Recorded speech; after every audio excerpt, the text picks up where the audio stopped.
loaded. So I'll just breeze through, no? In terms of details, what you'll expect in the presentation, you have the floor details, the building zones, tapos also the amenities. In that presentation, you will see the actual pictures of styles. So this is a picture of the lobby, the executive lounge, board. Yourself and be consistent in all the small things. It's also important. Okay.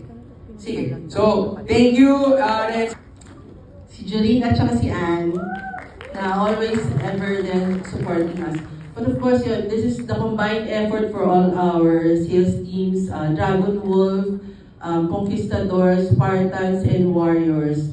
As you can see kanina, wala kami may award kasi lahat sila talaga umaalis. Really leading the pack talaga. Everything that we want for the company to emulate, they really do it. So I'm just the lucky supporter and beneficiary of all their efforts. So thank you so much for this recognition. Thank you, Carol. We are all rooting for you. Keep it up. Keep it up, Uno.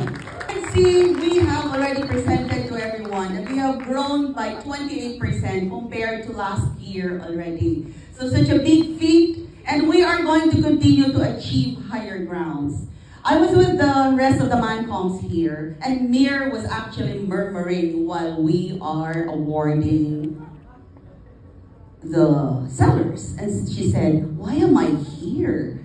There's no one from my team who's being awarded." And she wanted to go down. Alpha, would you like Mir to go down from the stage next time?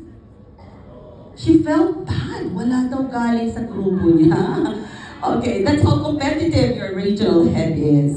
And today, as I've earlier mentioned, the very first time that we made such announcement and recognition for somebody who have actually consistently performed all the matrices for a sales organization, for a sales company, Carol was able to perform really well and really, really good and better.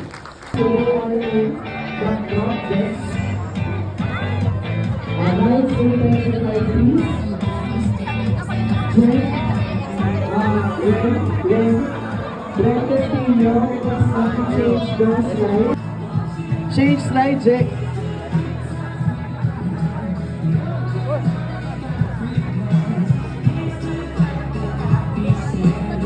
You